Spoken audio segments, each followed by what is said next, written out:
नमस्कार, आप देख रहे हैं श्रमिक मंथ न्यूज और मैं हूं आलोक शर्मा।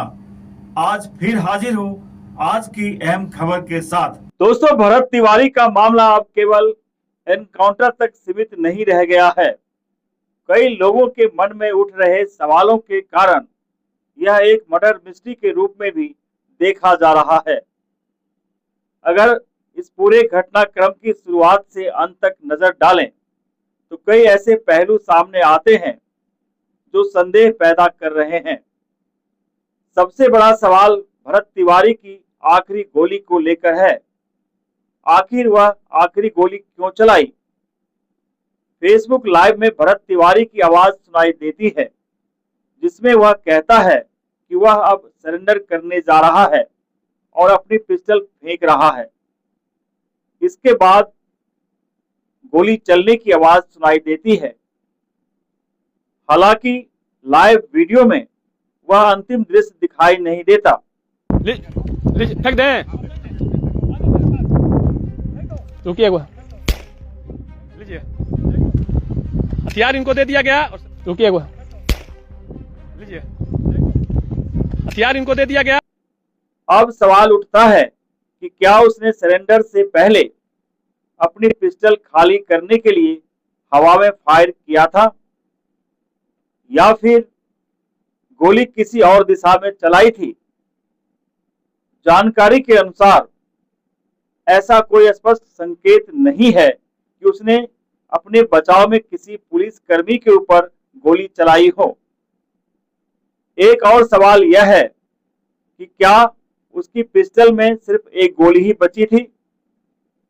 क्या उसने आखिरी गोली चलाने के बाद पिस्टल जमीन पर फेंक दी थी या फिर घटनाक्रम कुछ और था? भरत तिवारी अपने लाइव में यह आशंका भी व्यक्त कर चुका था कि उसके साथ छल हो सकता है। यही वजह थी कि क्या उसने अपनी पिस्टल पहले ही खाली कर दी ताकि बाद में उस पर यह आरोप न लगाया जा सके कि उसने अपनी ही पिस्टल से खुद को गोली मार लिया या फिर पुलिस पर दोबारा फायर किया। ये सभी सवाल जांच का विषय है और उनके जवाब केवल निष्पक्ष और वैज्ञानिक जांच से ही सामने आ सकता है। यदि जांच एजेंसियां इन बिंदुओं पर गंभीरता से पड़ताल करें तो इस पूरे घटनाक्रम की सच्चाई सामने आने में मदद मिल सकती है।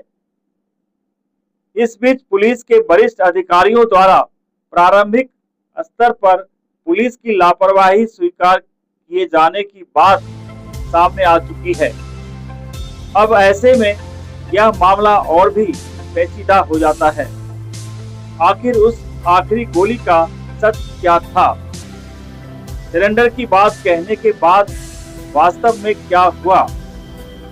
इन सवालों के जवाब अभी सामने आने बाकी हैं और जब तक निष्पक्ष जांच पूरी नहीं होती बावजूद भी इस हत्याकांड से पर्दा अभी उठना बाकी है।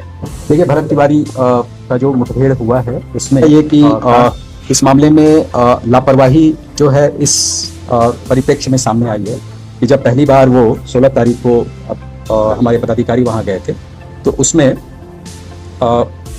जो अभियुक्त था उसको उन्होंने ठीक से हैंडल नहीं किया, टाइमली उसको नियंत्रण में नहीं ला सके और उसका वीडियो वगैरह वायरल हुआ।